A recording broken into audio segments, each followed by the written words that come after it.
Hi guys, thanks for tuning into this episode of the Nick Egan Times. We have an awesome guest. We have Lucy Wahl. Lucy owns her own virtual organizing business, which is a boutique virtual organizing business out of San Francisco. Lucy went to Princeton. Lucy got her MBA from UCLA, Anderson School of Management, and Lucy's a chair on the board of Counter Plus. Pulse, sorry. How's it all going over there? And welcome, Lucy. Thank you. Thanks for having me. It's going pretty good over here. It's a sunny day in San Francisco, so no complaints. Nice. And how's it all been happening, obviously, with the pandemic and COVID? How have you handled that? Yeah, been pretty crazy. So I'm a professional organizer, and I used to do all my work inside of people's homes. And once the pandemic happened, that was pretty much a no-go. And I sort of figured what I do is great, but it's not essential. So I was not an essential worker. Yeah. And it works a lot better than I thought it would. So it ended up being a really good pivot for me and my business, even though it was very unexpected. All right, cool. Let's just jump straight into it for the listeners. Give me some context. Who is Lucy Wahl? Yeah, so I identify most by what I do right now because that's what I'm really passionate about at the moment. So I always say I'm a professional organizer. I'm also an avid skier. I'm a volunteer ski patroller here, and I love to volunteer in other ways too. The chair of the board of Counterpulse that you mentioned, that's a nonprofit here in San Francisco. So I always have a bunch of stuff going on. In normal times, like to get out and hike, get out and travel, get out and do stuff. So yeah. That's amazing. Tell me about your family and growing up. Yeah, I grew up in Southern California, born and raised California girl, in a relatively small city, sort of classic suburban American. I have a sister. Yeah. My parents are still together. You know, it's very picket fence situation. Cool. And have you done much traveling within the United States or internationally at all? Yeah, I've done a lot of traveling. I would say a good balance of both. There are states I've still never been to, but I would say I've been to more than half. I've been to 5 continents, I believe. Possibly. Yep, 6. Oh. 6 continents. Everything except Antarctica. Big fan of Europe. Americans, we just can't get enough of Europe. But yeah, no, we've been all over. The last trip, actually, the last country that I came back into the U.S. from was France, but before that was actually Australia. So. Cool. What do you think of Australia? I love Australia. I've been twice. Once when I was 22 with my family, and then this time was actually just for a few days at the end of a different trip. I was visiting a friend of mine from high school who lives in Adelaide.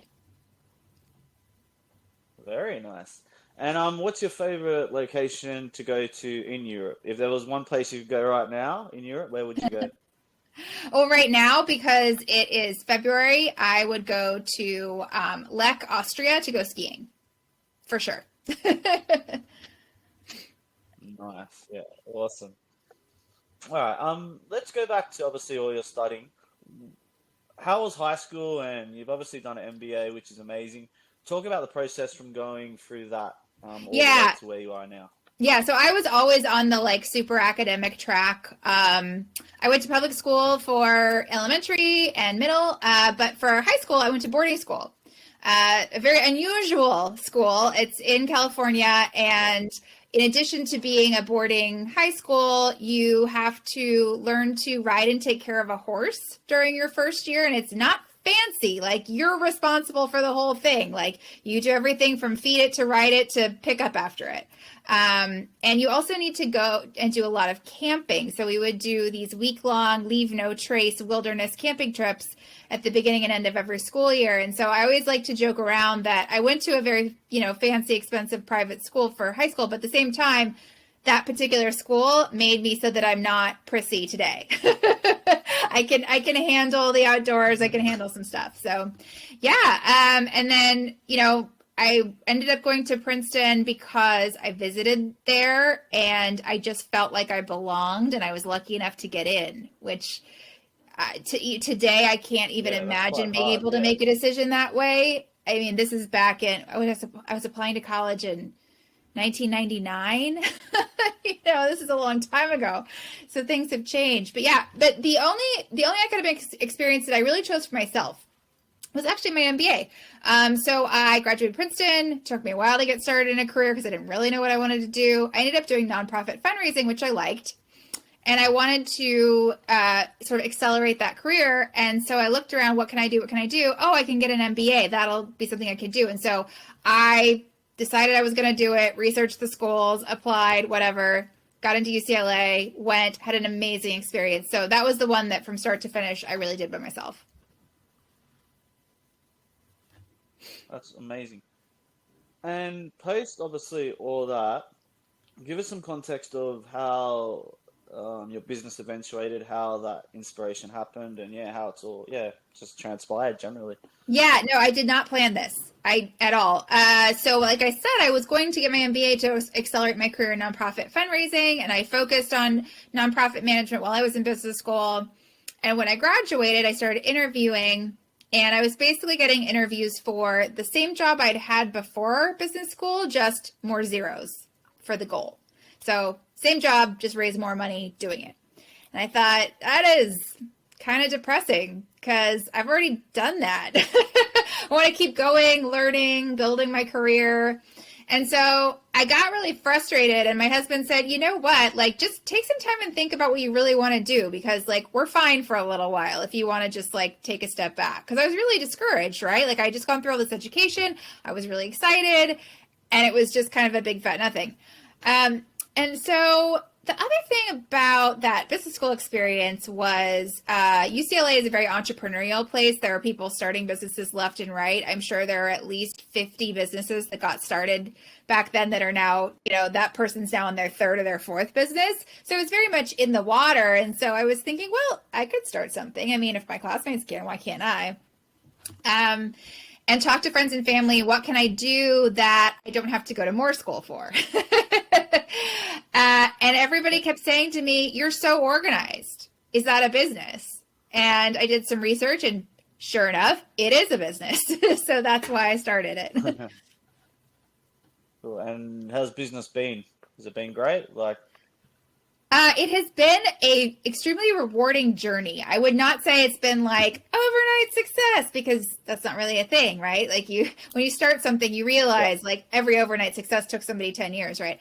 So I have technically been in business since 2014. I would say I've been really doing it since about 2017, because I was pretty tentative at first. This is something I always tell people when they're starting business. I'm like, if you're tentative, it won't go well. You have to be all in. And so when I went all in, then I started to see results and started building my client base and building my brand and the whole thing. And it's not the kind of thing where I'm going to be, famous for being an organizer, but it's been really personally rewarding and really rewarding to help the clients that I work with. So I would say in that way, it's a total success. yeah, that's inspirational, and well done on that. What are your passions and hobbies outside of obviously your busy lifestyle that you've obviously got your hand in everything? What do you like to do in your downtime? Downtime, I would say there's definitely some watching of shows for sure. We have a dog. I walk my dog every day. I work out every day. Staying healthy is pretty important to me. So, I mean, I wouldn't say I'm like a particular fanatic, but I just like to move every day. So yeah, just kind of a normal life. And then when I can, go skiing, go hiking, go travel. Terrific. And what inspires you daily? What inspires Lucy daily? I think the possibility of the future. I am sort of an eternal optimist. I tend to see the bright side of things. And so even when I'm feeling like I've been trying to build something in my business, or I've been trying to write something or do something and it's not working, I'm still inspired by the fact that maybe it could work, or maybe I'll think of something different that'll do something even more interesting. Because even with this, small business, it's taken me places that I didn't think that it would. And so I'm inspired by the possibility of what could happen next. Awesome. If you were 18 again and you could do things differently, what would you change? Um, Tough to know. I really enjoy that I went into college with no idea of what I wanted to do because I had an absolute blast just trying all kinds of different things. I think the one thing that I tend to do is I tend to be a slow mover. Once I kind of sit back and I look and I wait and I research, and then when I jump in, I'm all in. But that period of time while I'm doing the waiting, I kind of wish I could compress a little bit. Yeah, cool. That's great insights. In your opinion, obviously with the changes happening over there in the United States, where do you see the United States position going into the future and moving forward? Mm, I feel like it's more uncertain than ever. And I think to assume that we get to be some sort of self-appointed global leader going forward is pretty naive. It's been a tough couple of years watching everything happen. And I feel like at this point, there's at least some adults in the room in positions of leadership. So hopefully we can get to a place where things happen that make sense. And but I don't know. This is one time where I don't have a feeling of I kind of know what's going to happen. In 2016, I kind of knew it was going to happen. Now I don't know. I don't know what's going to happen. We have a pretty divided country.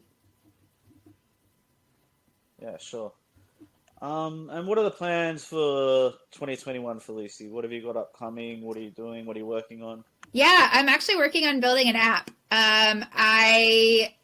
Through my pivot from personal in-home organizing to virtual organizing, I've sort of realized I have a really good idea of what service I deliver, and I think I can sort of take myself out of the equation in order to make it more accessible and affordable to more people, because the fact is that professional organizing is expensive because you're paying a human being. So it's really only an upper class kind of thing, at least here in the US. And so, but the people who really need help just getting home under control so they can live their life aren't necessarily wealthy. And so I'd like to be able to build something that can be a few dollars a project instead of hundreds or thousands of dollars a project. That's awesome and well done on that as well. Lucy, thank you sincerely for joining my podcast. I do appreciate it. I wish you all the success with your business and the application you're working on. And yeah, thank you. Thank you so much for having me.